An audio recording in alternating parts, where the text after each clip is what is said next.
Hello, hello. Good evening, everyone, and welcome to the 85th annual meeting of the membership of the United Jewish Fund and Council, doing business as the St. Paul Jewish Federation. Thank you for joining us. The theme of our meeting tonight is A Salute to Jewish St. Paul. My name is Mark Edelman, and I have the honor and privilege of serving as president of the board of directors. At least I will for the next 30 minutes or so. In calling the meeting to order, I would like to mention that while we would of course prefer to meet in person as we have for the past 84 years, we all know that is not possible at this time. And for those of you that know our bylaws require a quorum of 40 members present in person to constitute a meeting, I will tell you that the board of directors amended the bylaws to match the meeting requirements of the board of directors, which allow for electronic attendance. So we're kosher. A few quick things about technology. While most of us have gotten used to attending and running these types of meetings, I'm going to remind you in advance, we are not perfect. Please be patient with us as we work through any glitches that might pop up. Also, we would appreciate it if everyone would keep their devices muted. That will help cut down on any background noise, except when there is a need to vote, which I'll explain when that comes up. Our recording of this evening's meeting will only include the speakers. Now I would like to invite Rabbi Adam Stock-Spilker, Senior Rabbi of Mount Zion Congregation, for a Devar Torah.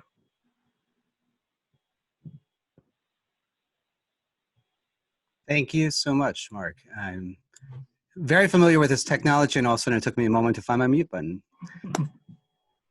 9 years ago, I was invited to speak for the opening banquet for what was then called the United Jewish Fund and Council, now the Greater St. Paul Jewish Federation. I titled my talk, Our Community Risking Change in Uncertain Times. I said, this is a time of great uncertainty. Our country's economic woes and the shifting sands of Middle East politics undoubtedly has or will affect each one of us. How times have changed. I find it fascinating that the Torah portion this Shabbat during this period of woe in the calendar preparing for Tisha B'Av is Devarim, words. We seem to speak a lot more words when things are going poorly. Words to explain, to persuade, to plan, to castigate and to heal, to reflect our anxieties and, God willing, our hope. So many words. I'm going to pause for a second. Whoever is the host, if you could mute everybody, that would be really helpful. Thank you.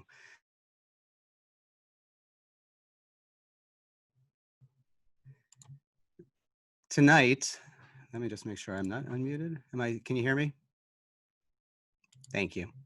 Tonight, I've been given only a few more moments. I want to share a story that I told 9 years ago about Rabbi Meir, a disciple of Rabbi Akiva who lived some 1900 years ago.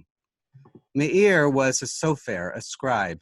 In his Torah, he would copy each letter with ultimate care. But Rabbi Meir's Torah didn't look like anyone else's.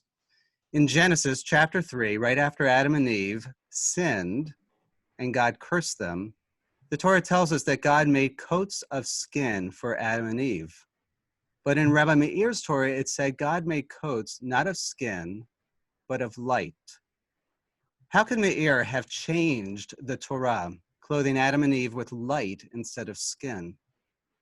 In Hebrew, the Hebrew word for skin, or, sounds identical to the word for light, or. The only variance is that they each have a different silent letter. And it is that one letter that Rabbi Meir switched in his Torah. Instead of writing or with the Hebrew letter ayin, he wrote it with an aleph. And that makes all the difference.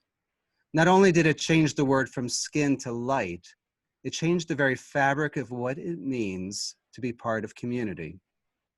In Hebrew, ayin, the very first letter of skin, is the numerical equivalent of 70. Aleph, the first letter of light, is 1. Rabbi Meir switched from many to 1. 70 is the metaphorical number suggesting totality, just as 40 suggests a really long time.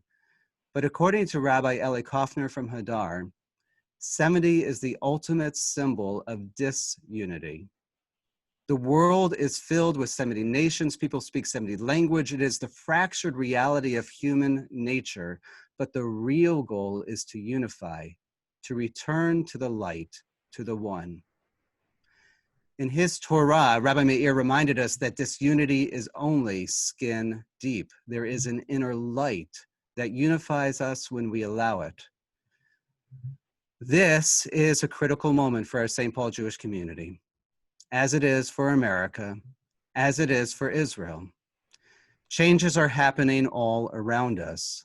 There is too much darkness and so much need for light. That, by the way, was a quote from 2011. And I continued. And our federation, and this still continues to be true, and our federation is the one umbrella organization that brings us together, that offers common ground for deep conversation and planning, that offers a vehicle to pool our resources to distribute to those in need, to our aging elders, to those who find themselves out of work, as well as to educate our youth, to connect us culturally, spiritually, and historically to Israel, to help fund vibrant Jewish theater that is unique and remarkable for any community, let alone one our size, to put Jewish books in the hands of hundreds of young families through the PJ Library, to distribute funds to Jewish communities the world over, to reach out to non-Jewish communities in need, to foster relationships with our brothers and sisters in Israel and fund significant projects, and the list goes on and on. That purpose has not ended. Yes, change needs to happen. Adaptations need to happen. More words need to be spoken. But as long as we hold on to the light that unifies and not the surface materials that divide, we will be stronger together. Can you hear Ratzon? Be this all of our will and God's will. Thank you. Thank you, Rabbi. Important words for difficult times. Cantor Jennifer Strauss-Klein of Mount Zion will now lead us in Hatikva and God Bless America.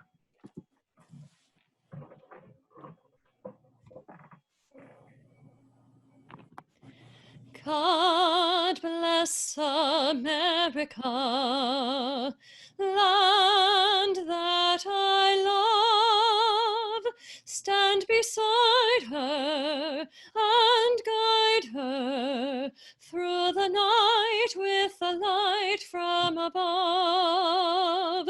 From the mountains to the prairies, to the oceans, white with foam. God bless America, my home, sweet home. God bless America, my home, sweet home.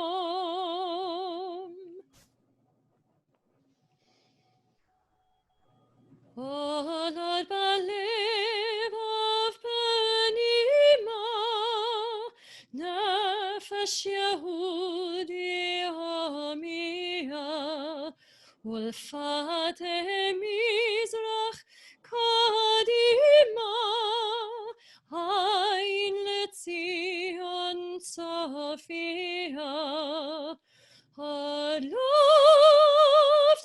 Atikvatinu, Hatikva bat shnot alpayim, Lihyot am chofshi me'artzenu, Eretz Zion v'Yerushalayim. Lihyot am chofshi me'artzenu, Eretz Zion v'Yerushalayim. Thank you, Cantor. And now I am pleased to introduce a man who knows a little bit about Minnesota and a whole lot about Jewish federations. Mark Wilf is the chair of the Board of Trustees of the Jewish Federations of North America. He has previously served as UJC National Campaign Chair, UJA National Young Leadership Cabinet Chair, and as president of the Jewish Federation of Central New Jersey. Most recently, Mr. Wilf has chaired JFNA's national initiative that addresses the needs of impoverished Holocaust survivors living in the United States, and happens to be the president and co-owner of the Minnesota Vikings. Welcome to our meeting, Mark. Thank you, Mark, and thank you so much for inviting me to the 85th annual meeting of the St. Paul Jewish Federation. Remember, my first visit to Minnesota was at the St. Paul Jewish Federation event about 16 years ago, right before we bought the team. And I remember Rabbi Raskus pointing out to me very eloquently that, of blessed memory, of course, but that he mentioned to me that the Vikings were the only team with a shofar on their helmet. So I use that line often, and it's something very true. So it's an honor to be with you on this special occasion, and congratulations to the outgoing and incoming board chairs, to you, Mark, and to Rick. Thank you, Mark, for your leadership, especially through extraordinary challenges for all of us, and particularly in St. Paul. And good luck, Rick, on taking the helm. I know the Federation has had some challenging times in the last few years. It's good to see you moving forward with good governance practices in place. I'm confident that the Federation will continue to right itself, especially with the care and guidance provided by your CEO, Ted Flaum, and the entire staff, and Ted and the staff. We all know, as medical and doctors and nurses are on the front line of the COVID response, and there are heroes in that battle. When it comes to the Jewish community and our Jewish institutions, people like Ted and the staff are really our heroes and our frontline workers. So we appreciate all their work. I want to add my congratulations to all the award winners tonight, both lay and professional, recognizing noteworthy achievements by community members makes our Federation and Jewish world go round. I thank each and every one of you for what you do year-round. We expect people to show up in times of emergencies like the current COVID crisis, but it's the people who show up every other day of the week who demonstrate what Federation is all about. As we said after 9/11, Federation was able to respond on 9/11 because we were there and working on September 10. And the same goes to the Tree of Life massacre. We were there the day before, and we were there the day before COVID happened. And what makes us a part of people's lives from generation to generation, and as Rabbi Spilker said earlier, it is the constancy of Federation, our infrastructure, that makes us so impactful. So we're living in strange times with unprecedented demands being placed on our local agencies and local federations. I'm pleased to say that JFNA and our entire system have truly answered the call in remarkable fashion, bringing the strength and reach of the collective to community members most in need and saving lives, in fact, throughout the country and throughout the world. We've helped nonprofits tap funding made available by the SBA, sourcing affordable protective equipment for local nursing homes, or helping ensure their services for the most vulnerable, and our survivor population, so near and dear to my own personal heart. And we launched just recently a program for 20 to 25-year-olds called Changemakers. And within a couple of days, we had several thousand applications. The first cohort of 500 just launched. It's a 3-week online program to connect young people who are thirsting for connection. I know St. Paul has a couple of participants, so happy to see that. So I know I only have a few minutes with you, but I would be remiss if I didn't make note of the awful murder of George Floyd and its impact on the region and the nation. JFNA released a statement, as did many federations, condemning the actions of the police officers and pledging to work together to reverse the systemic racism embedded within our country. We're working on these issues in a number of ways, including rethinking our policy agenda through a racial equity lens, our work to help people navigate food insecurity, healthcare, and a host of social issues will now consider racial justice as a key component. Also, as a community, we rely on the police to keep us safe and have spent years developing close ties with law enforcement. We're now convening an internal working group to look at how to leverage these relationships to help the African American community. I'd be remiss if I didn't give you a quick update on the Vikings, and not just the football, but how we're responding on the social issues. I know we're optimistic to play football this season. Opening game September 13th against the Packers. We're working on getting US Bank Stadium ready. There's, of course, tremendous uncertainty, but health and safety will be the #1 priority. Today, we announced that rookies will report this Thursday and veterans are reporting next Tuesday. And we're very excited about the season ahead. Coach Zimmer, Rick Spielman, our entire organization. So I just appreciate all the support you all give to the football team. And in terms of the social justice initiative, there are a lot of conversations and efforts going on since the killing of George Floyd within the Vikings, then within the Twin Cities, as you all know. Happened about 20 blocks from US Bank Stadium. Our players created a social justice committee within our locker room 3 years ago. And since the tragedy this year, they've stepped up their efforts. For example, a couple weeks ago, our players met with the Minneapolis chief of police and several other police officers to talk about race relations, law enforcement reform, and the need for change. We're proud of our players for taking on these challenging issues. My own family has had a long history of working on issues related to human rights, tolerance, and respect. Being the children of Holocaust survivors, our family has been focused on these significant matters for many, many years. So we know the Vikings have a significant platform that helps us address these important issues. It's a privilege and obligation that we work to use for good to make a positive impact in our state and our community, just as St. Paul Jewish Federation is. So we're a great example at the Vikings of young men from all walks of life's backgrounds and races and religions working together towards one goal. And I've been personally inspired by their works and their efforts to use this platform, just as I'm inspired every day by all the work that you do and we do together as a federation. So it's obviously a much bigger topic, but I'll have to leave it there for now. I'll just say once again, congratulations to the St. Paul Jewish Federation and to all of you for what you do. And we look forward to seeing you go from strength to strength. Thank you for having me. I'm Yisrael Chai. Thank you, Mark. JFNA continues to be a tremendous resource for us. Thank you for your leadership. So now what can you expect tonight? We'll start with a vote on a motion to waive the reading of the minutes of our last annual meeting. I will then give an inspiring president's report. We will present awards to 5 very deserving members of our community, followed by a report from the nominating committee and a vote on our new board of directors. I will then adjourn the meeting of the membership and call to order a meeting of the board of directors for the purpose of voting on the slate of new officers, at which time I will turn the meeting over to the new president, Rick Linsk, assuming he gets elected. Rick will give an even more inspiring new president's address. Dr. Janet Krasner Aronson from Brandeis University will give us a sneak peek of the Twin City Jewish Population Study, a joint effort by the St. Paul and Minneapolis Federations. And Ted Flom will then close the meeting with his dynamic CEO report. So let's get started. As I said, our theme tonight is a salute to Jewish St. Paul.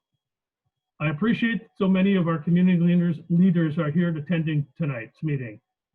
Normally, we would acknowledge each one by name and ask them to stand and be recognized. However, due to the nature of the meeting being conducted via Zoom, we have instead listed their names on the shared screens. I apologize to anyone we may have omitted inadvertently.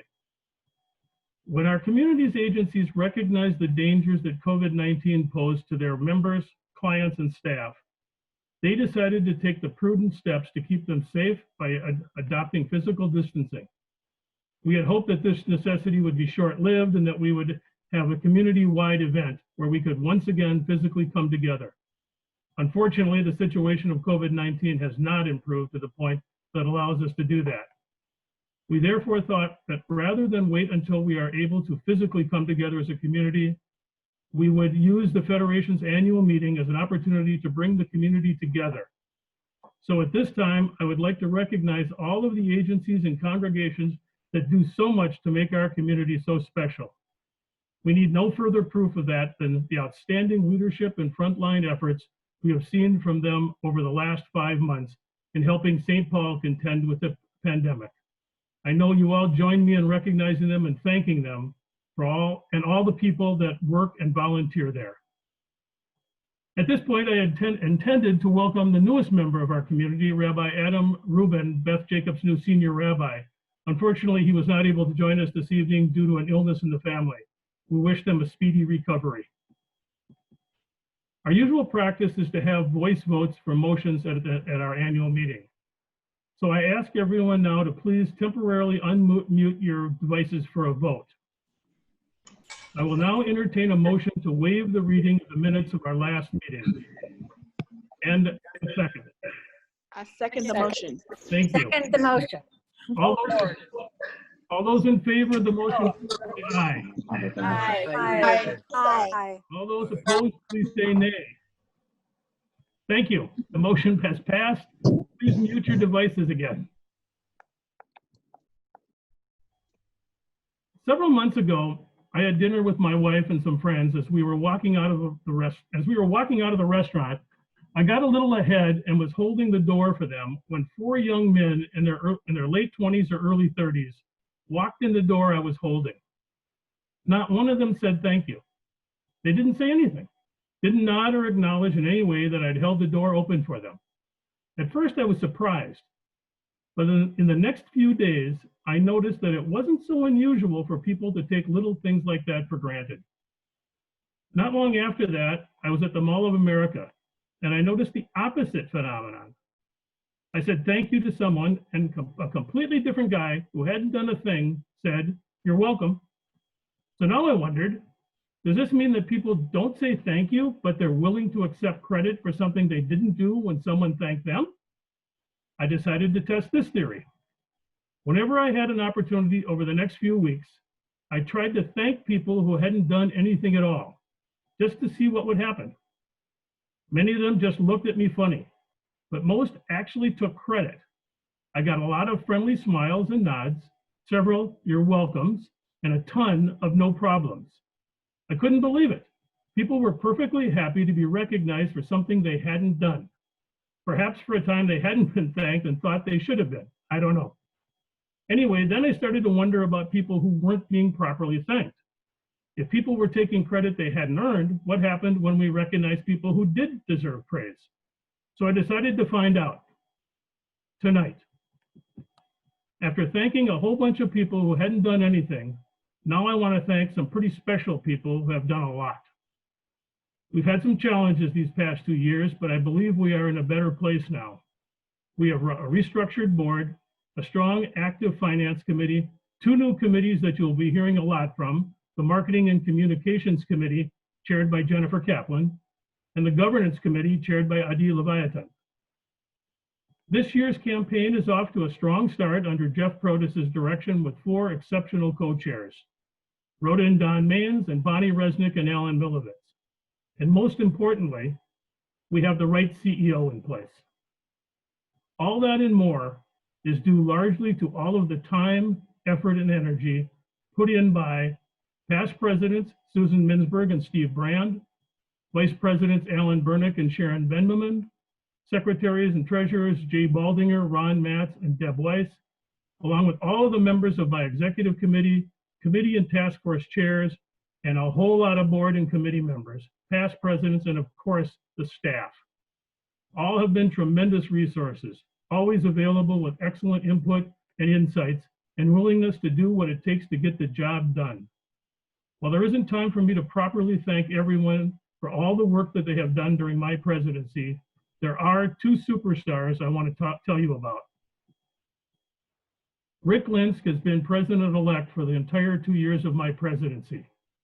He has been a godsend, which Webster's defines as something good that happens unexpectedly, especially in a time when it is needed. That is an understatement. Rick has been involved in every aspect of leadership the last 2 years. His counsel and insight have been invaluable. His experience and training as a journalist and attorney made him the perfect resource at some challenging times. More specifically, Rick chaired the CEO search committee that hired Ted. Rick, that alone earned my undying thanks and appreciation. And speaking of Ted, Ted is a rock. I can't imagine a better choice for our CEO, and believe me, it came just when I needed it. I say that not just because of Ted's knowledge, experience, and community connections, but most importantly because of his passion. He came into a difficult situation and jumped right in to calm the waters and started moving things forward, and he hasn't jumped out yet. I have never seen anyone work so hard for so many hours every day, every week for 13 months. Ted shows with every interaction that he loves Judaism, the St. Paul community, and Federation. This job is the perfect fit for him, and we are extremely fortunate for that. With Rick and Ted's leadership, I am confident that the St. Paul Federation is in good hands. You know I had to say that. And now some more special people. This year, the Harlan Stern Volunteer Award is given quite simply to the Federation Volunteer of the Year. This year, we are pleased to recognize 2 outstanding volunteers, not just for this year, but for several years, and not just for Federation, but in keeping with our theme tonight for the entire Jewish community. When I asked the office for a list of some of the things that Marcia Schenken has done over the years, I got a 3-page list that included her work for the St. Paul Federation, a list of her work for the Minneapolis Federation. She lived in Golden Valley for 10 years, a list of joint initiatives for both federations, and her work on a national level with JFNA. In the interest of time, I'm going to concentrate on St. Paul. Marcia has been a campaign ambassador for 30 years, been on the board of directors for the last 6 years, and is a past member of the executive committee.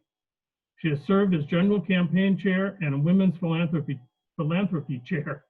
Is currently the St. Paul's It's Your Legacy co-chair, is on the National Women's Philanthropy Board, and just became one of the 2 representatives on JFNA's Federation Membership Corporation.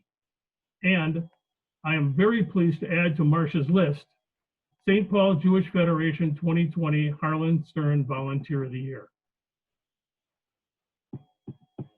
Believe it or not, the list for Marianne Burroughs' work was even longer. Anyone who has been involved at all with St. Paul Federation for the last years knows what a valuable asset Marianne has been and continues to be.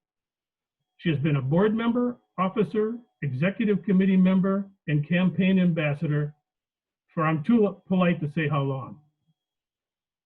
She has chaired several committees and initiatives, and her passion has always been Jewish education. She was a key member of the Community Planning Steering Committee, chaired the Jewish Education Panel, and was a member of the subsequent Education Funding Task Force. For the past 2 years, I had the pleasure and benefit of having Marianne serve on my executive committee. Her contributions and perspectives were always insightful and a valued addition to the discussion. Her presence on the committee had a major impact on my presidency, and I appreciate it. And now I am pleased to add Marianne's name to the St. Paul Jewish Federation's 2020 Harlan Stern Volunteer of the Year Award. I look forward to personally delivering these beautiful awards to Marcia and Marianne in the very near future. At this time, I'd like to call on Ted for 2 more awards.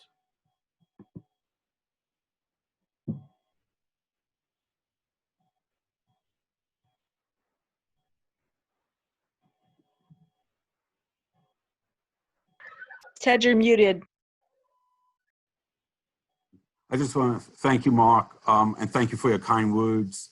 I want to thank everyone else who's here tonight and participating. I want to thank Rabbi Spilka, Cantor Strauss-Klein, Mark Wilf. Really appreciate the turnout. As CEO of the St. Paul Jewish Federation, I am so honored and proud to present Michael Orban, Ruth Hampton-Olcott, and Barbara Click as this year's Jewish Communal Professional Award recipients.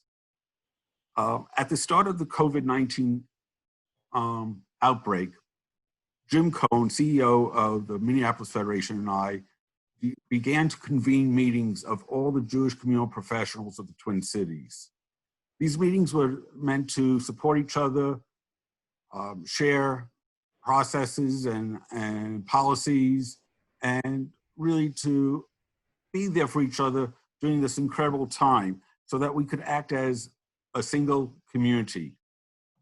I want to recognize Jim Cohn, by the way, just a fabulous colleague and friend and for his leadership at this time.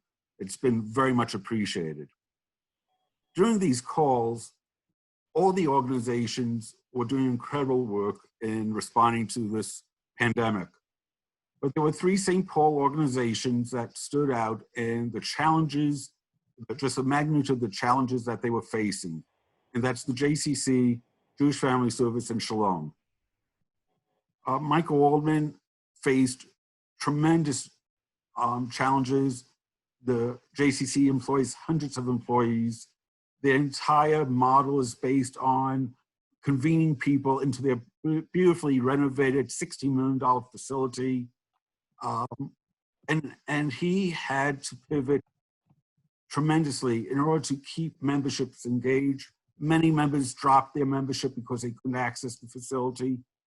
Through it all, Michael was able to maintain staff facing incredible odds with the early childhood closing, programs closing, and of course, Camp Butwin being canceled. Despite all that, Michael really demonstrated his leadership, and he was doing this not only as the St. Paul JCC CEO, but also the Sabus CEO, which was dealing with similar issues. Tremendous leadership there, and we appreciate all that Michael's done. Ruth only became CEO of Jewish Family Service last September, and when she stepped in, she had no idea of what it would be like. Like the JCC, most of JFS's programs deal with staff having face-to-face interactions with their clients, approximately 2,000 clients. That whole model, again, had to change. And besides meeting the needs of their current clients, Ruth had the foresight to recognize that with the economic disaster that was following the COVID-19, that there was going to be a need for increased employment services, increased financial assistance, increased demand for Meals on Wheels, increased demand for mental health services, especially under physical distancing. JFS, through Ruth's leadership, stepped up and really created new programs, new ways of providing services while keeping her clients and her staff safe. An incredible job for a new CEO of one of the St. Paul Jewish community's pillar agencies. And finally, Barbara Click impressed all of us with her poise, her management style, the sheer ability for her to deal with keeping the residents and her staff safe at Shalom. Anyone who's been watching the news understands the real dangers that COVID-19 has presented itself to senior living facilities. Barbara's staff really are on the front line. They risk their lives daily to ensure that the clients, the residents of Shalom are provided with quality care. Unfortunately, I saw Barbara probably at her lowest point when one of her staff who was doing their job contracted COVID-19 and unfortunately passed away. It's nothing that any of us can really imagine the responsibilities that are on Barbara's shoulders. But she's done an incredible job of being a leader, not only within the Jewish community, but she's been recognized statewide and nationally for her leadership during this pandemic. And so because of the sheer magnitude of the challenges that these 3 individuals were facing and their institutions that they represent, we awarded them this year's Jewish Community Professional Award recipients. And we are so fortunate to have them in our community. Besides being recognized, each of them will receive a piece of art as a token of our appreciation for their work. Besides recognizing these three incredible individuals, I want to make a point. It does not take anything away from all the other dedicated staff and institutions that make St. Paul such a wonderful place. Every single professional, whether they're the CEO or the bookkeeper, really deserve recognition. The CEOs and my colleagues have been incredible, and each one should be recognized, from Benji Kaplan at Hillel, who is dealing with bringing, hopefully, students back to Hillel this fall, to Barbara Brooks, who had to suspend the programs of Minnesota Jewish Theater. Each one deserves recognition. I do want to recognize the MRA, the Minnesota Rabbinical Association, and the leadership that they've shown during this pandemic, under the chairmanship of Rabbi Weininger and Rabbi Crimmings. They, in many respects, became the face of the St. Paul Jewish community, especially after the murder of George Floyd.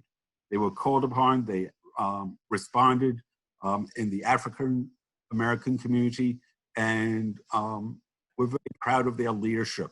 And again, that's not to take away from all the other wonderful things that our clergy overall, from rabbis to cantors to chaplains, have been doing in our community during this time. The rabbis of synagogues have been able to maintain services, engaging their members, providing counseling and support in a very, very difficult time with, again, physical distancing. But they're there for their congregation. They're there for those who are having loss. They're there for those who are experiencing trauma. And we're very fortunate for their leadership as well. I also want to just do a shout out, though, to JCRC, Steve Hunnigs, and Ethan Roberts, Dan Pleckenpaul, Anthony Sussman have all done tremendous jobs. The JCRC has brought literally millions of dollars into our community thanks to their support and advocacy of PPP, the Paycheck Protection Program, which brought critical funds to all of our agencies and institutions at a critical time. And Dan Pleckenpole, who sends out an email every day giving us an update about COVID and about anti-Semitism in our community. These are the organizations that truly make St. Paul a great place to live. And I also want to just make one more point. While COVID-19 has played havoc on our social service agencies, I want to make a point of the impact it's had for our Jewish educational institutions. Education at any time is challenging, but to provide Jewish education at a time when there's educational distancing, where teachers, students, and parents have to learn how to learn virtually, has posed new challenges. And I want to give a lot of credit to our two institutions, the Cheder and Talmud Torah of St. Paul, for continuing to engage their students actively. They've done an incredible job. Talmud Torah continues to provide educational programs during the summer. I had the privilege of addressing the graduating class of Midrash Shah. And I will tell you, they are an impressive group of young men and women who will be the leaders of their communities as they grow up. And it's a reflection of the dedication of the teachers that they've had, teachers, whether it's Rabbi Yossi Gordon or teachers like Sarah Lynn Newberger. We as a community are very fortunate and blessed to have such dedicated staff. And I just want to thank each and every one of you. If I didn't mention you by name, you have my sincere gratitude, and I'm proud to consider you colleagues. Thank you, Ted. And thank you to all the everyone in our community that works so hard at so many different areas at such an important time. This past year, we looked at our operations and practices and began the work to restructure Federation to make it more prudent, transparent, and relevant in addressing the needs of our community. We formed a task force chaired by Aaron Baldinger that engaged the community in a process to evaluate our board and committee structures. The board voted unanimously to adopt a new structure recommended by the task force that reduces the size of the board and creates more active, dynamic committees to position Federation to be more strategic, responsive, and collaborative in the community. And as we rely more heavily on our committees, please join us. We want and need talented community members to get involved in our committees that do so much important work. Let us know where your passions are. Please contact Ted or Rick or any board member. We want to work with you. And now I would like to introduce the chair of our nominating committee, Adi Leviathan. As you saw in the invitation to this evening's meeting, we're electing a new restructured board. The current board voted unanimously to resign effective tonight, with the new board, most of whom are current board members, taking over immediately. Some of the new board members will be elected for a 1-year term, some for a 2-year term, and some for a 3-year term. This allows us in future years to continue our practice of voting approximately 1/3 of the board every year. As I said, the current board voted to resign tonight, and we are about to elect a new smaller board. While many of the current board members will be re-elected, many will not. I have personally spoken to everyone who will not be continuing on the board, and they all told me they intend to continue to be involved in committees and task forces and as campaign ambassadors. And I wholeheartedly thank them all for their previous service, and I'm very pleased to be able to continue working with them. Adi, would you please acknowledge the members of the nominating committee and read the list of nominees? Yes, thank you, Mark. The nominating committee has been working in parallel to the governance committee for the past months in forming the composition of this new board based on the criteria that we came to together, and drawing in new people from all walks of the community to enrich our board while maintaining also a core of the outgoing board, or the board that is today resigning, in order to ensure continuity.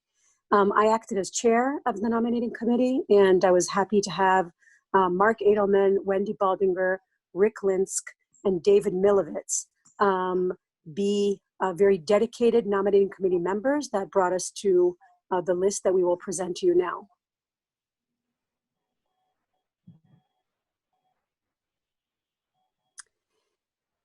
I would like to present to you the new 2020-2021 board members that are being nominated for a 1-year term. Aaron Beal, Jonathan Broad-Farber, Deborah Frischberg, Bruce Goldfarb, Brian Cabin, Rick Linsk, Ron Matz, and Mark Usum. And for the board members who are being nominated for a 2-year term, Mark Edelman, Sharon Benmaman, Alan Bernick, Mitzi Gramling, Mitch Rubenstein, Dan Rybeck, Lynn Sanders, Marnie Tsellas, and Deb Weiss. And finally, those of us that are being asked to serve a 3-year term on this new St. Paul Jewish Federation board: Aaron Baldinger, Tessa Blakely Silver, Jason Devine, Tom Frischberg, Jennifer Kaplan, Adi Leviathan, Jimmy Levine, Bonnie Resnick, and Ezra Strom. Thank you, Adi. As this motion comes from a committee, we don't need a second. So if you would like to vote, please unmute your devices again. All those in favor of the motion to elect the board members, please say aye. Aye. All those opposed, please say nay. Thank you. The motion passes.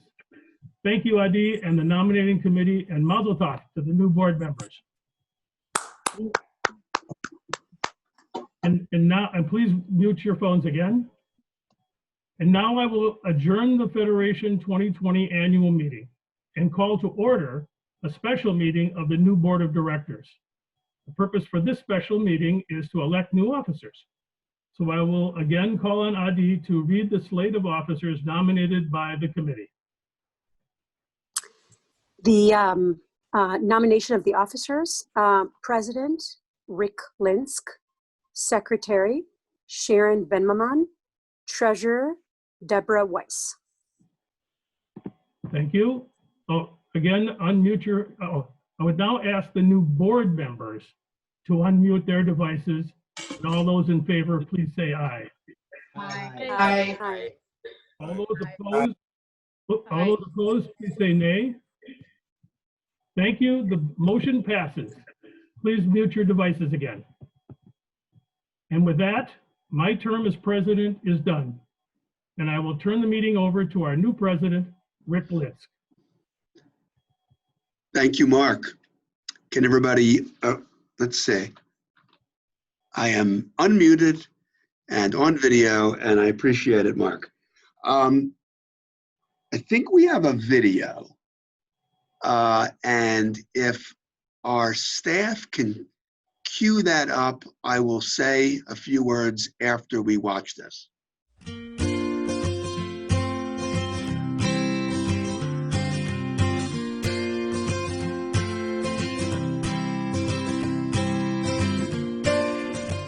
Hi, Mark. This is Jerry Halfand. I just wanted to thank you for all the hard work you've done in an incredibly difficult period. You've been wonderful, and I wish you continued success in the future. Thanks again for everything. Blessed. Bye. Hi, Mark. Just wanted to say Mazel Tov on your completion of your presidency at the St. Paul Jewish Federation. I know that you will continue to serve the Federation and the entire St. Paul Jewish community for many years to come. It's been enjoyable working with you, and I look forward to more in the future. Hi, Mark. Mazel Tov on 2 incredible years of being such a leader for our community. I wish you from strength to strength. I also wish your wife a little more time with you because you've been dedicating so much to it to the Jewish community. I'm sure she wants that back. So with that, Mazel Tov and congratulations on such a wonderful leadership role. Hi, Mark. Sharon here, obviously. It's been great working together. I've really enjoyed working with you. It's been a tough, challenging, but interesting couple of years. And having you at the helm has been wonderful. You've tackled the challenges head on with grace and dignity and humility and great leadership. And I hope that you get to actually enjoy retirement this time. Hi, Mark. I just want to say thank you so much for all you have done for the St. Paul Jewish Federation and for me personally. You gave me the opportunity to learn to take minutes, which was not my favorite thing, but I, got through that. And it's just been a real treat to work with you on the board and to see all the challenges that you faced with such a positive attitude and can-do attitude. So thanks again for everything you have done, everything you will do, and best of luck in your real retirement now. I think the last time you tried retiring from work, the Federation popped up as a more than full-time job. So I hope that you can take some time now and really enjoy doing the things that are meaningful and fun for you. So best of luck. Take care. Bye. Hi, Mark. Congratulations. You've done a wonderful job. You are so calm, unflappable, and I don't know how you keep that straight, smiling face during all the controversy and when people are upset. So you're a wonderful listener, and you spent so much time talking with us. Thanks so much.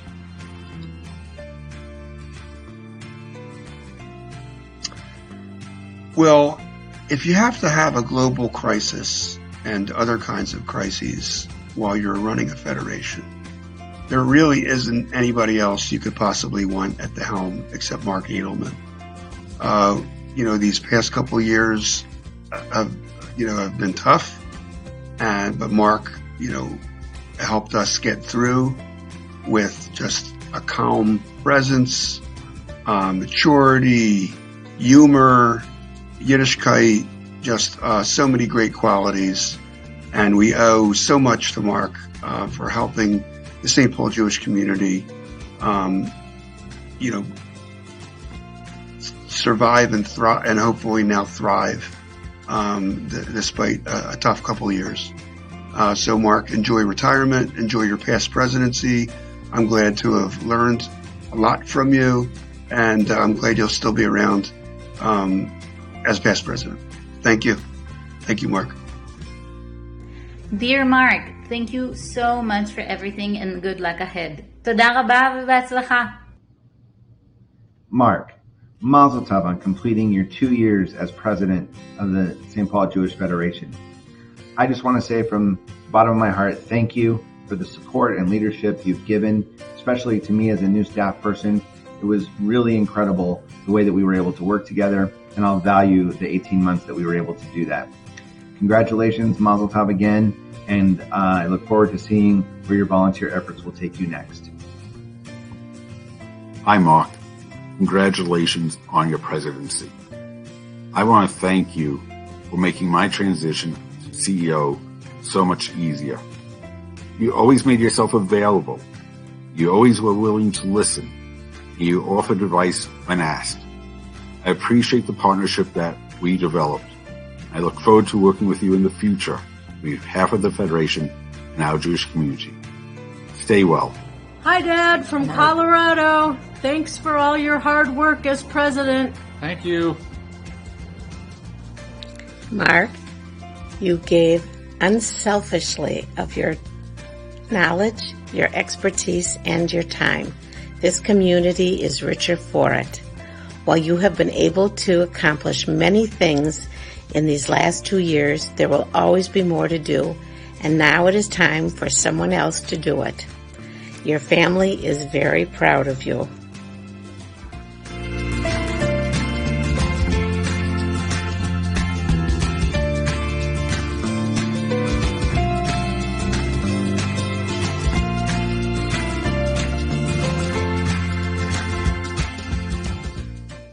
The gavel and say that these last several years have been turbulent and challenging for the Federation.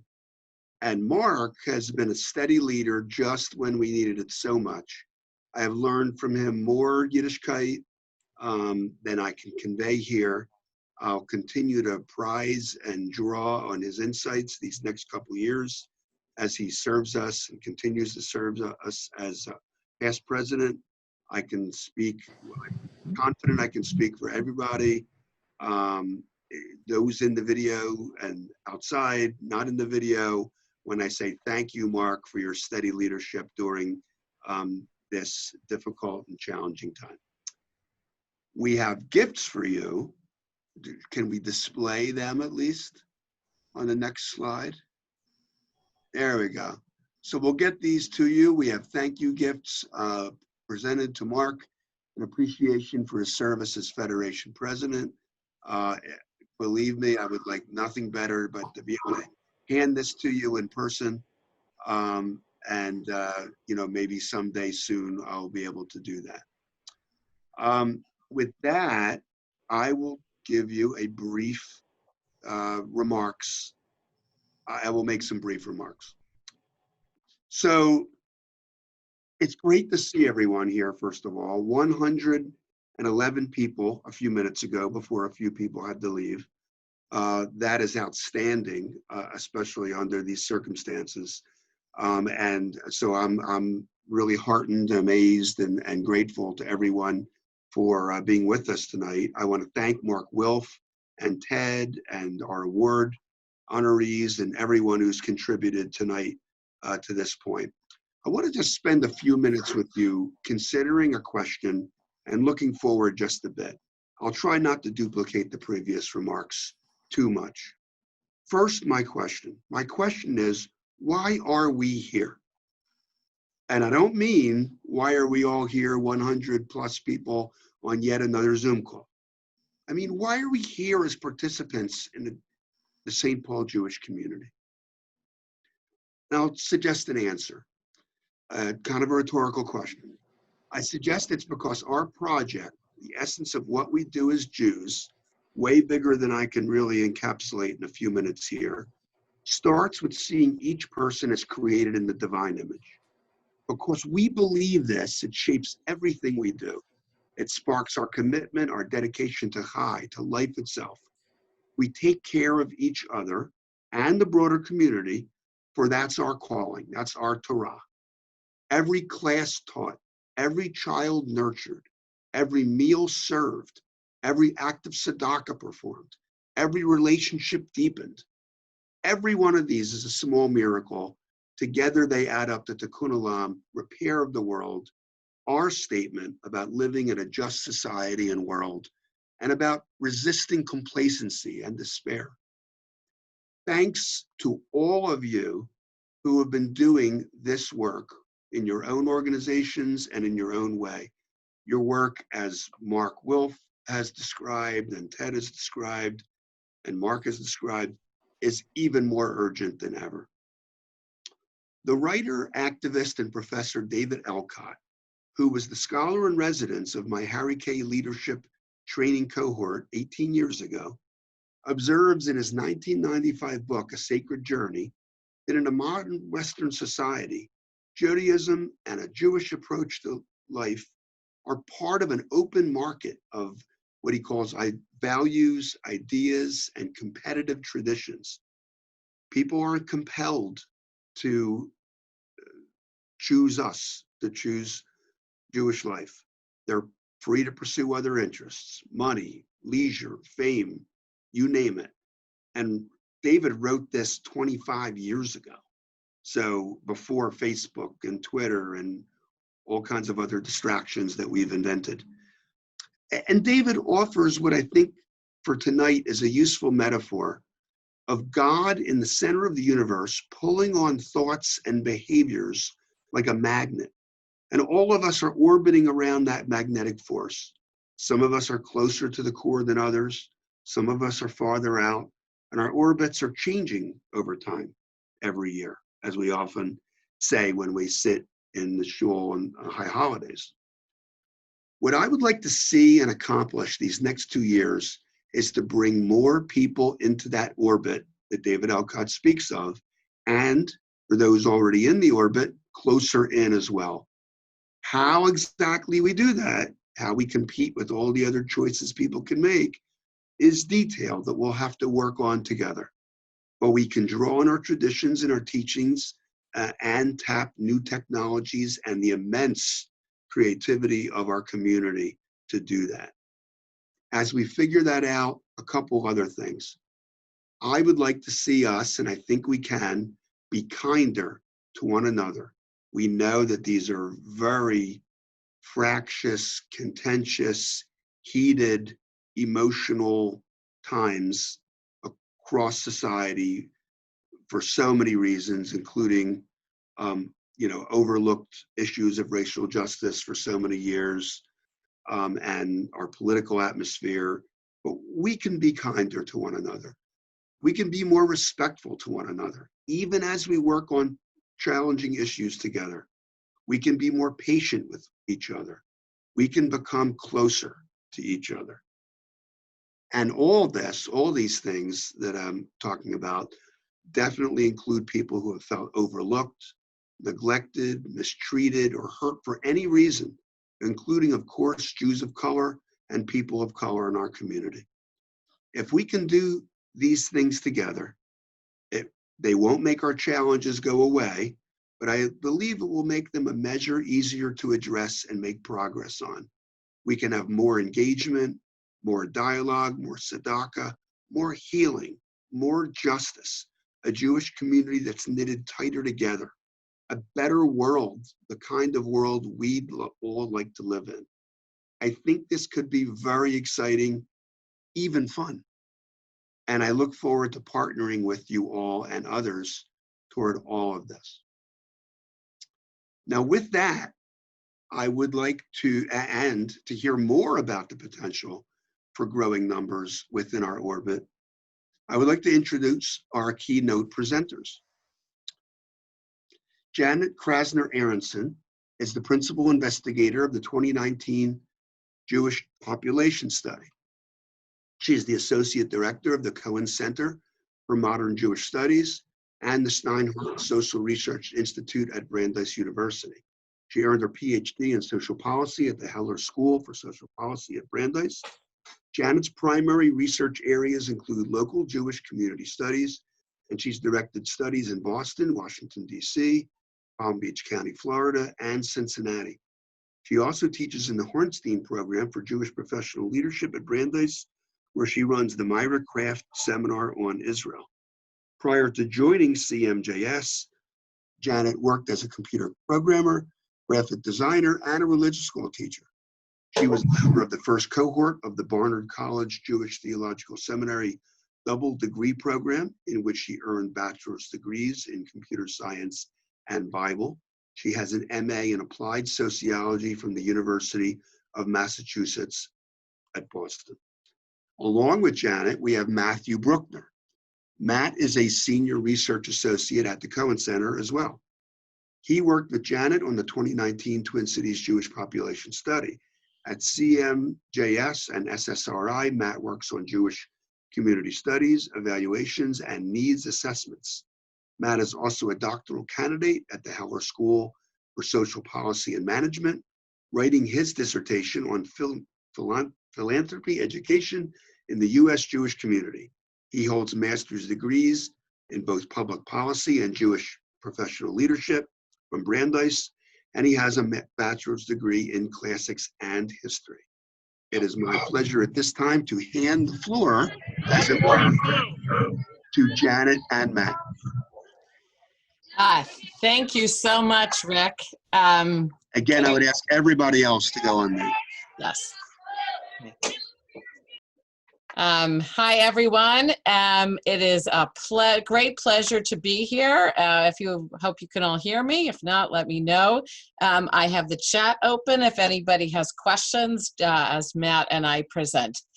So go ahead to the presentation, please. Thank you. So what we're doing tonight is just spending a few minutes with a preview of the community study, which is just being which is finished. We're ready to finish and it will be presented later in the summer and the fall. I wanted to do a few highlights to get that conversation going. Next slide, please. We have some issues with your audio. I am. Is this better if I'm here? Yeah, you broke up a little bit before in your introduction. Okay, I have a new webcam and it doesn't seem to be better than the old one. So is that better? Okay, all right. So we have the next slide, please. Just an outline of what we'll be doing tonight. I'm going to give you a short introduction to the study. We'll be talking about the population estimates and in particular, the changes since the last study in 2004 and a few details about the St. Paul Jewish population.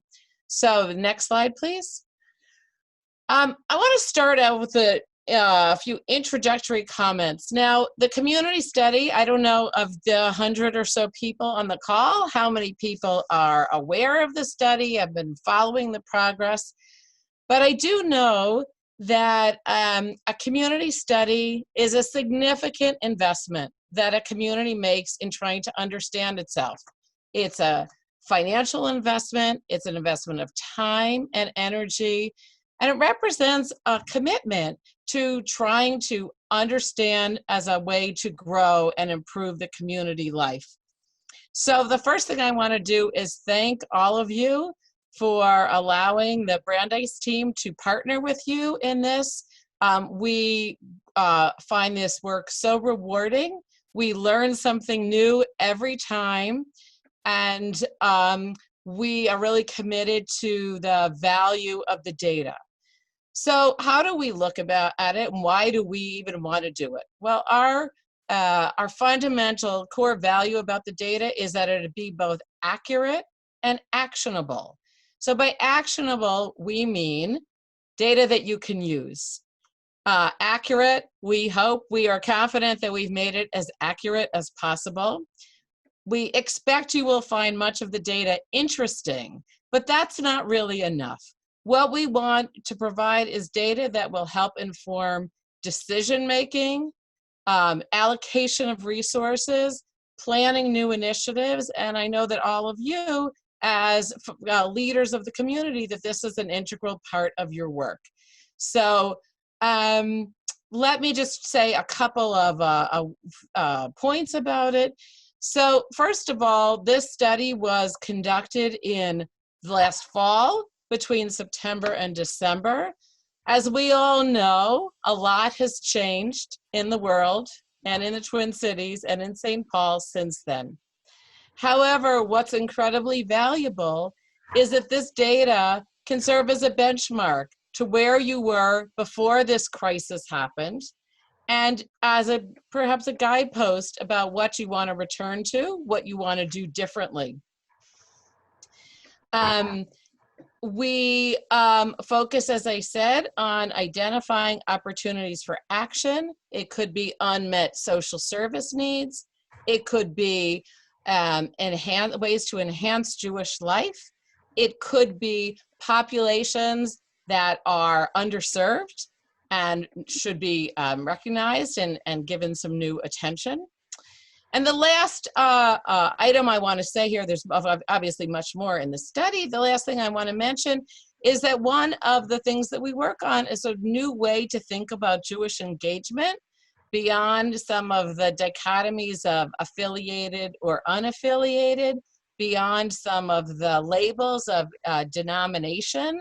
And these are all integral to the study and information that we'll be sharing with you over the next couple of months. I just showed a few items about how we did the study. I won't go into it, but I'm happy to answer questions if we have time later. And again, you will learn more about this going on. So with that, I'm going to turn the microphone over to my colleague, Matt, who's going to present some of the data from the study. So go to the next slide, please. So we estimate that across the Twin Cities, that the Jewish community lives in 34,500 households. Those households contain 88,400 people, both Jewish and non-Jewish, and that the Jewish population is 64,800 people. And I'm not going to read the rest of the numbers. Hopefully I spoke slowly enough that you can see for yourself. But on the next slide, I'm going to say a word about the comparison to the last study. In 2019, we used a different definition, a more expansive definition of who is Jewish. We counted as Jewish people who are both Jewish and another religion. So whether they are Jewish and Christian, or if they're a child being raised, say Jewish and Hindu. So most of these people are children of intermarriage. The 2004 study did not include those people as part of the Jewish community. In addition, in 2019, we used a more expansive geographic area. In the last study, it focused on Hennepin, Ramsey, and Dakota counties. And last year, we also systematically included Anoka, Carver, Scott, Sherburne, Washington, and Wright counties. So in order to estimate the change in population, in this table, we show the adjusted number where we applied the 2004 definitions and geography to our estimates. And when we do that, we can say that the Twin Cities Jewish community grew 34% in terms of the number of Jewish people and 62% in terms of Jewish households. Now, much of that is tied to increasing rates of intermarriage, which we'll come back to momentarily. But the sort of headline, I suppose, is that there was quite a bit of growth across the Twin Cities.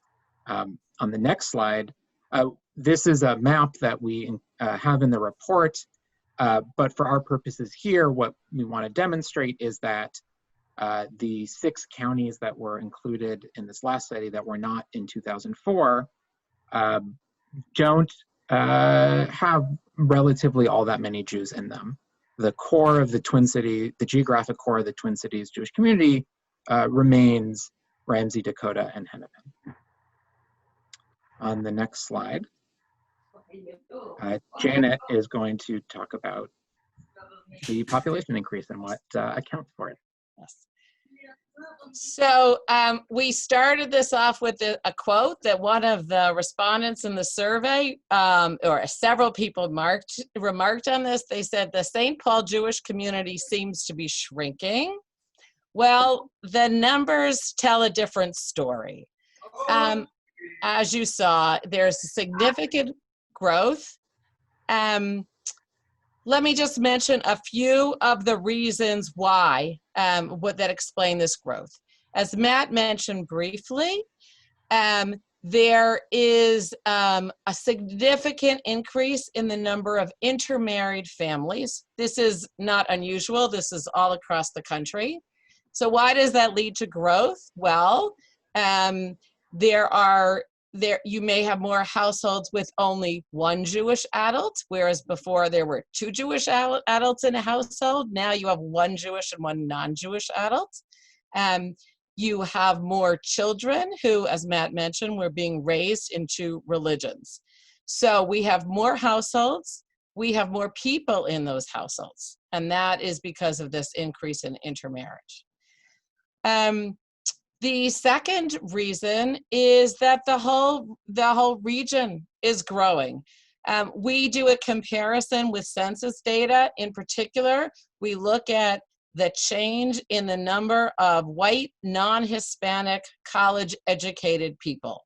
Now, by no means do we want to imply that all Jews are white, non-Hispanic, college-educated, but the majority of Jewish adults are, and this is the closest measure that we can get through census data.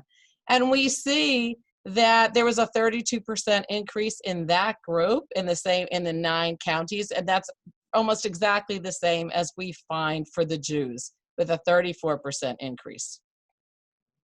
What's another one of these reasons? Well, there has been a great influx of Jewish adults to the region. Across the whole Twin Cities, 12% of Jewish adults have moved in within the last 10 years. And just in the St. Paul area, 9% of Jewish adults have moved in the last 10 years. So why is there a perception that the community is shrinking? I will leave that to a discussion in the community, but I'll offer one idea.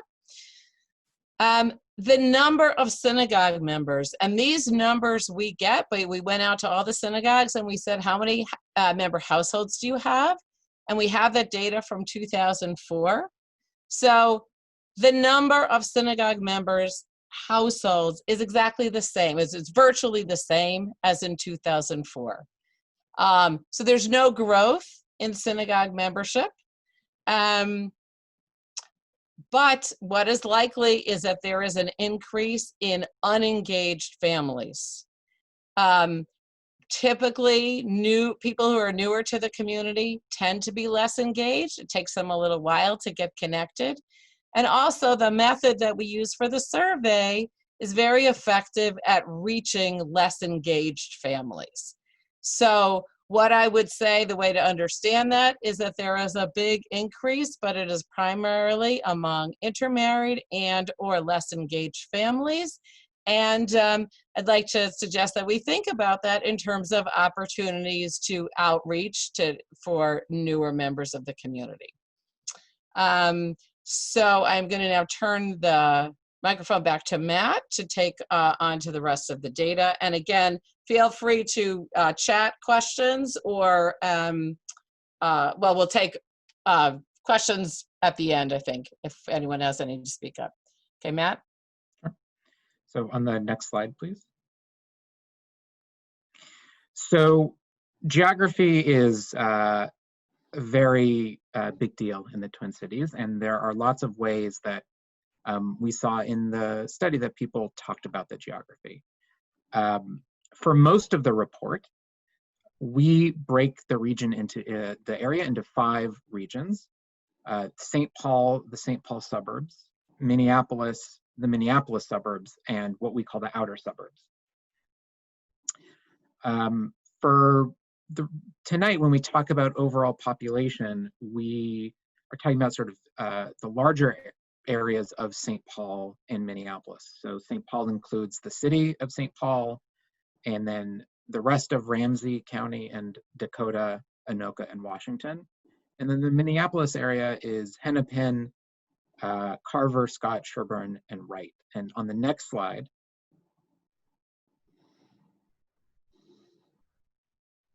we made just a helpful little indicator of each sort of half of the community.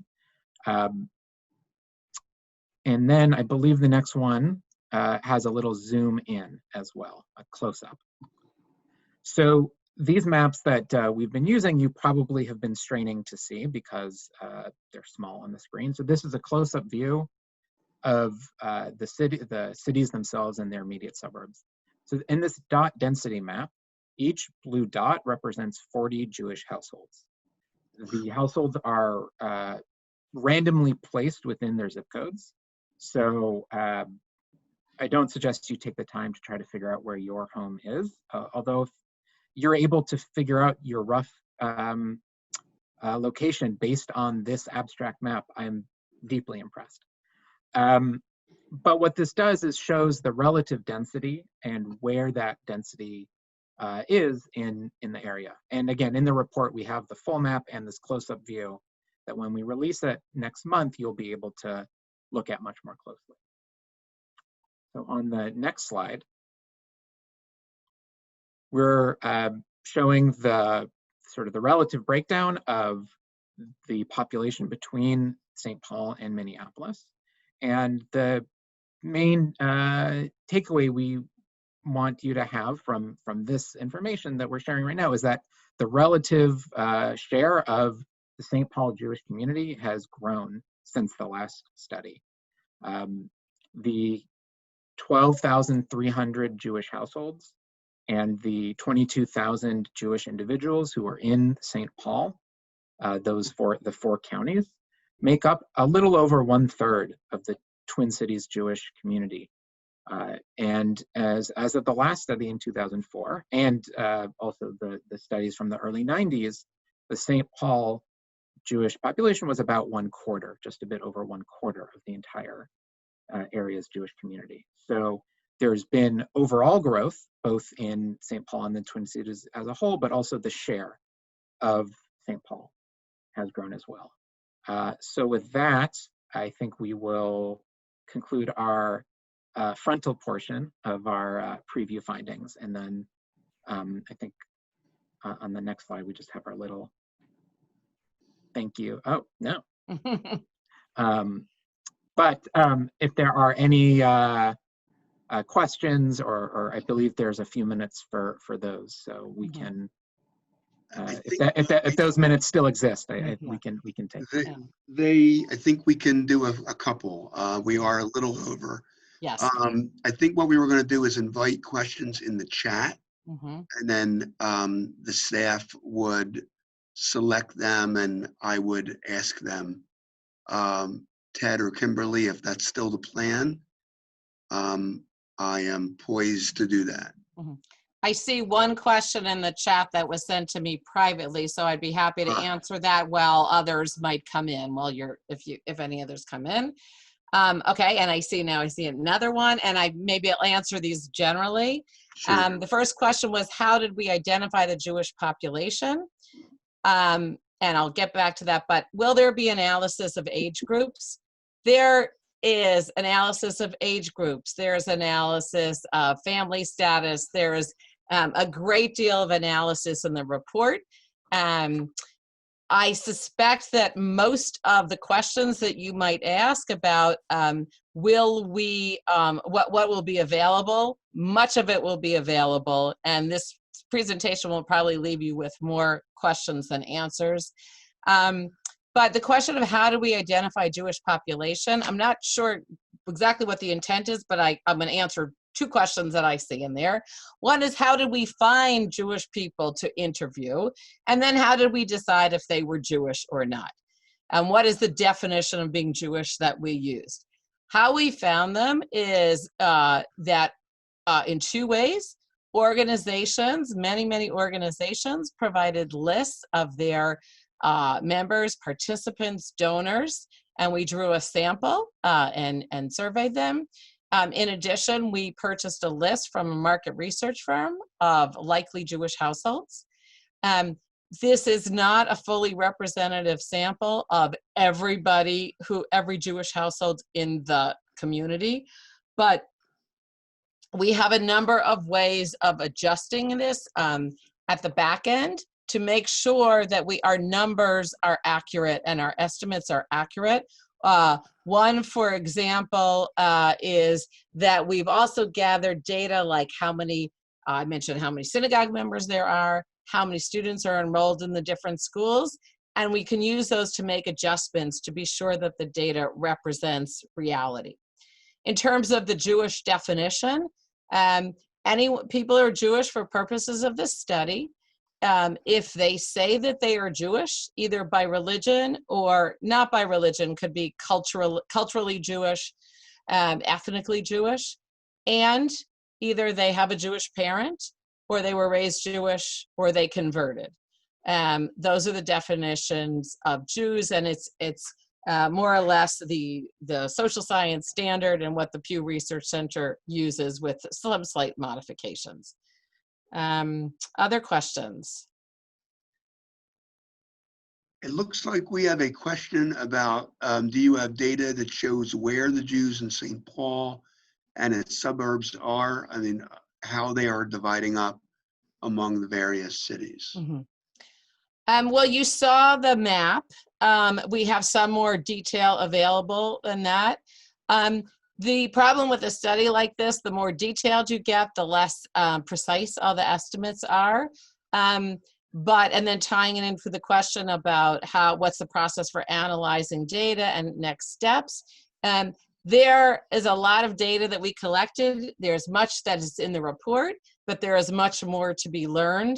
So the data in the report are presented in those 5 regions that Matt presented, that Matt showed earlier, but there is the possibility to go into a little more geographic detail. Okay, and then one last question that I'll take on, and then I'll kind of punt, which is, what's the process by which where do we go from here with this data?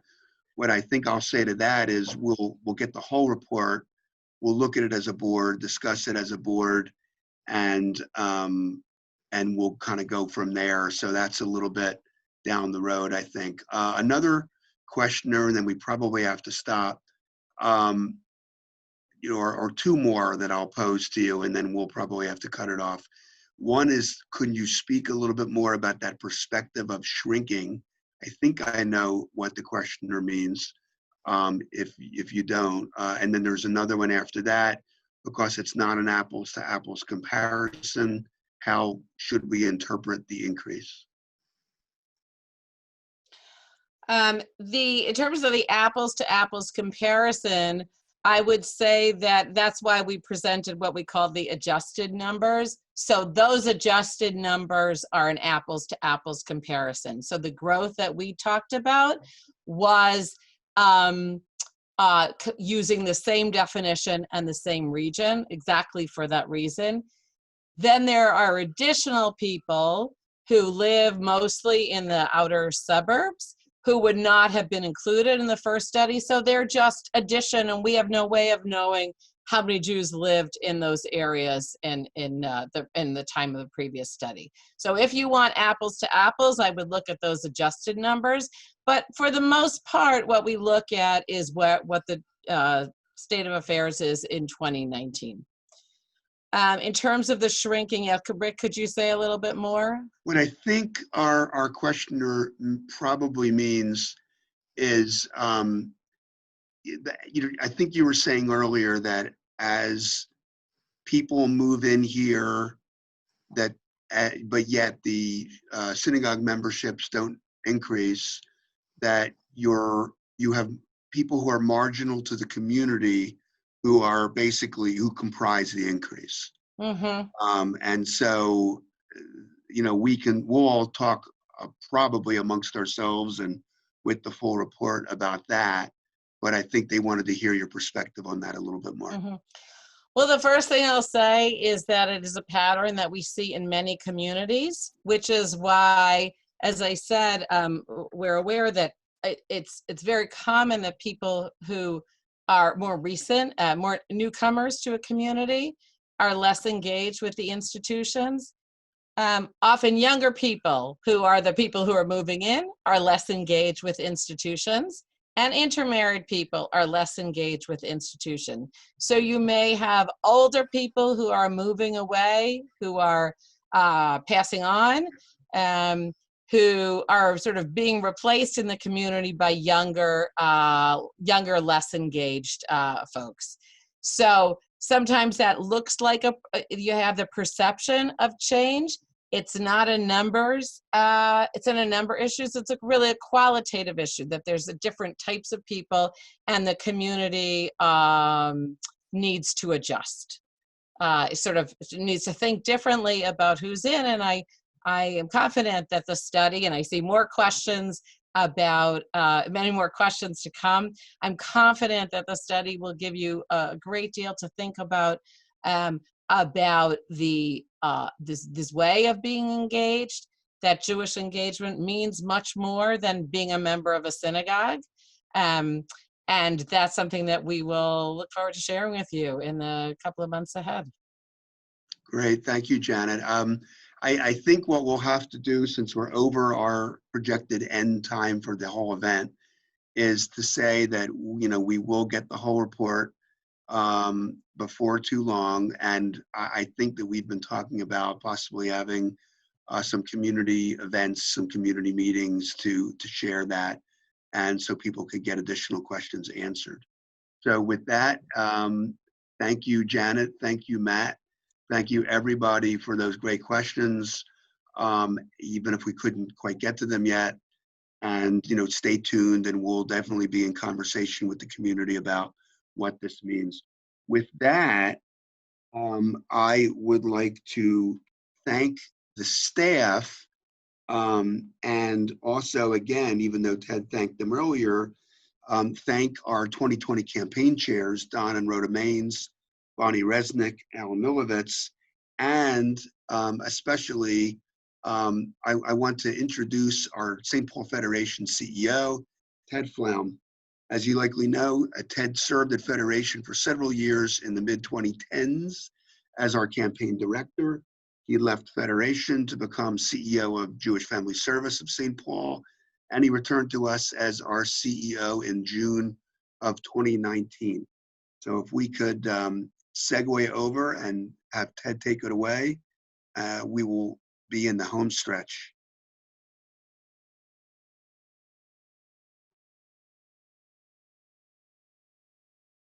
Ted, you are up. Thank you.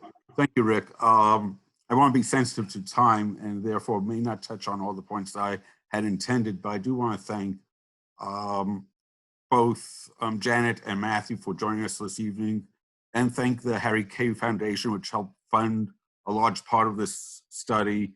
I also want to recognize Rachel Resnick and Robin Neidorf, who's chaired the committee, and Marissa Gage with the Minneapolis Federation, who has shouldered a lot of this work during this process, and Judy Sharkin-Simon, who I'm delighted is part of tonight's meeting. Judy was the planning director at the time and really also shouldered a lot of this, this work. And I'm very excited by the findings. I'm excited that the population indicates that we have grown. But I also want to emphasize that the size of a Jewish community says nothing about its strength or vibrancy.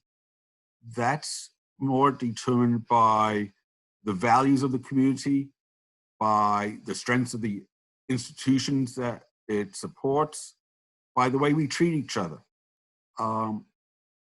Having moved here from Las Vegas, the joke people would ask was, how big is the Jewish community in Las Vegas? I would say, well, the Jewish population is 80,000, but the community is around 5,000.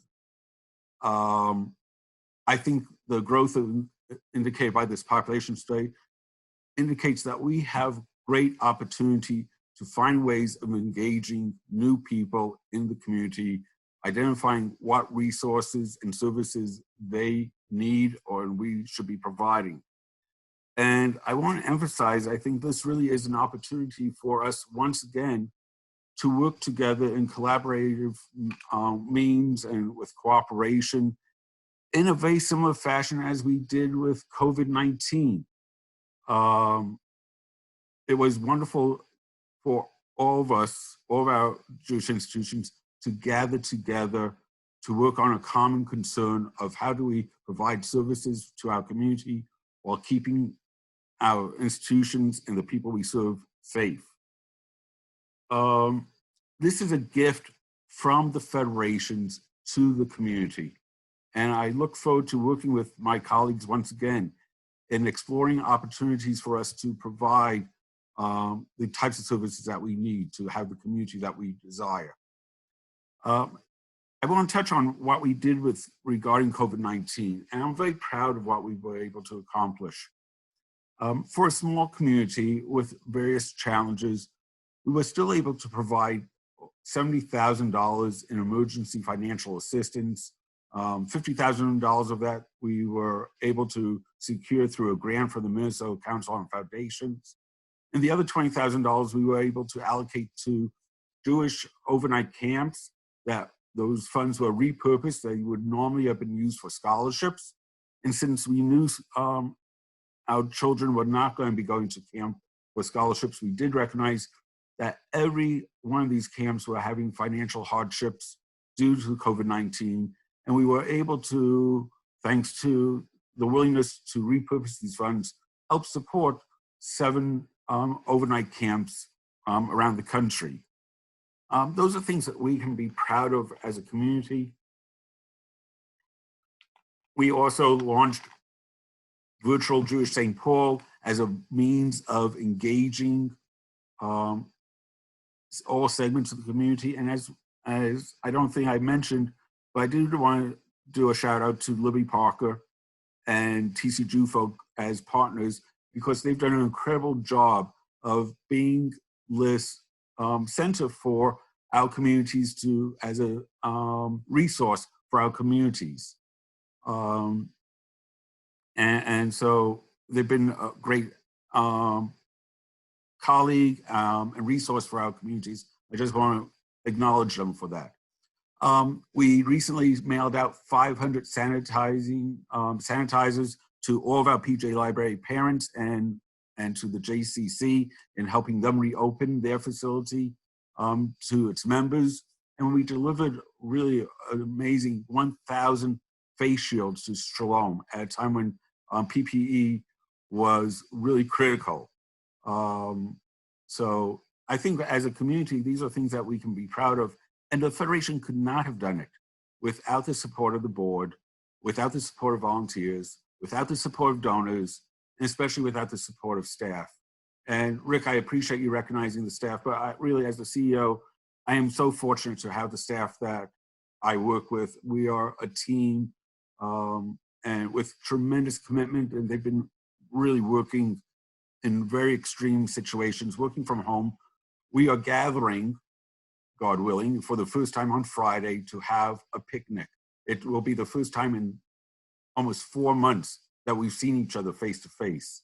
And we will do social distancing and we will be masked. But really, these are people who have committed to continue providing the vital programs and services that our community relies on with the Federation. Federation is more than just raising money and allocating money to our agencies. We provide vital services as well of our own. We have over 450 children enrolled in PJ Library. We have a very extensive program with P2G, which is why we were able to get 1,000 face shields from the region.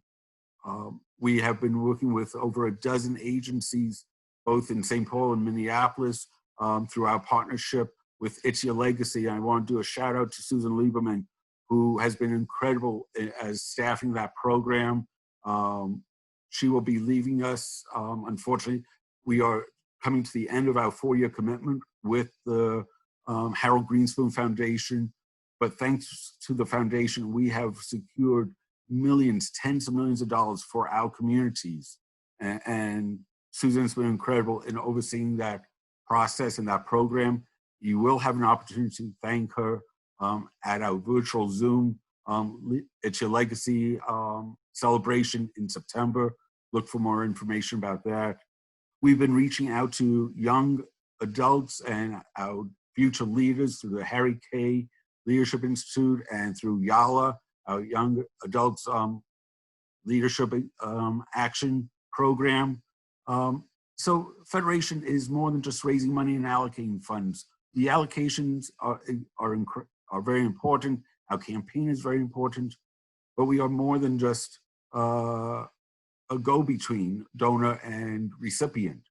We provide added value to our communities, which often I feel is not recognized. And we have staff who are very committed and deserve the recognition for the work that they are doing. You know, Rabbi Spilka spoke about unity. I think Rick spoke about unity, and we didn't really coordinate this. But I just want to share a story. I recently finished a book called One People, Two Worlds. It's a compilation of letters between a Reform rabbi and an Orthodox rabbi. They discuss in these letters their various views of Judaism, of women's roles, of Israel, of halakha, of how do you approach Jewish texts. Their views could not be more diametrically opposed. And it was fascinating it's almost like watching a tennis game going back and forth. And you would think that there would be tremendous animosity from these two people. But I want to share with you, this was over a 20-month period, I want to share with you the final letters that the two rabbis wrote to each other. The first rabbi wrote,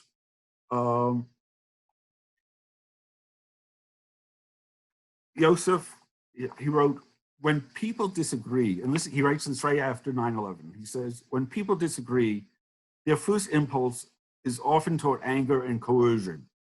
But these do not solve anything. They only make matters worse.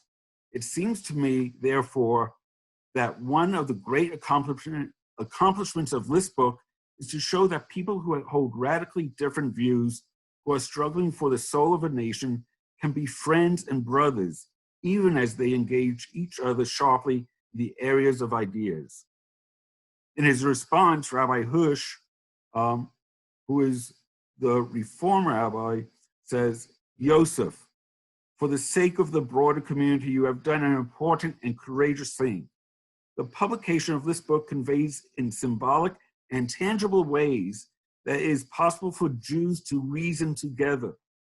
It is utter nonsense to suggest that we have grown so far apart as to render each other non-partners in the work of Judaism. You refuse to abandon your brothers no matter how far you think they may have strayed. You have reached out to your siblings in the Jewish community.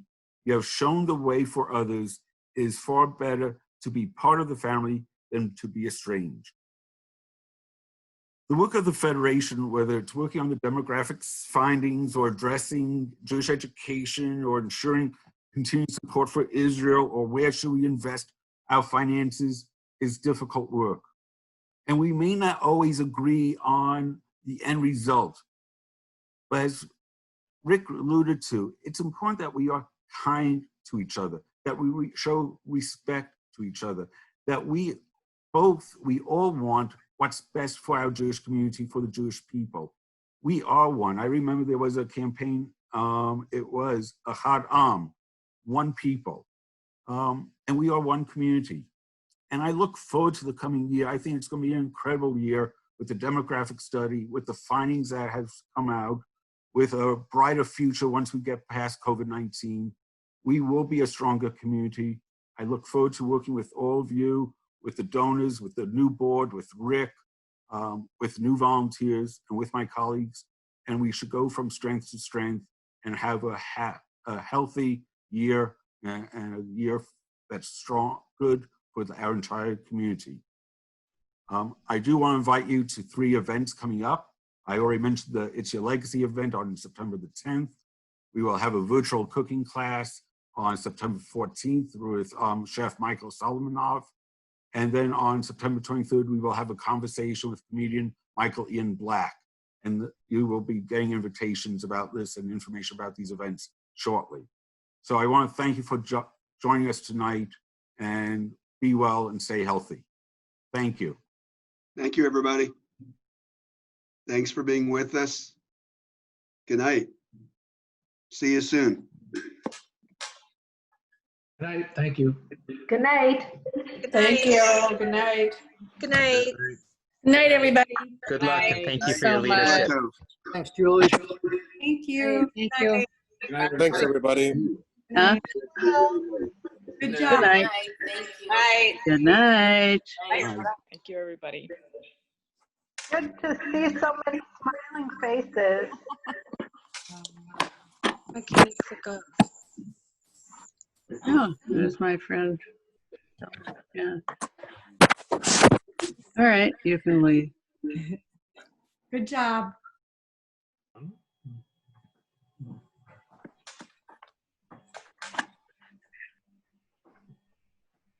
I thought she had left already.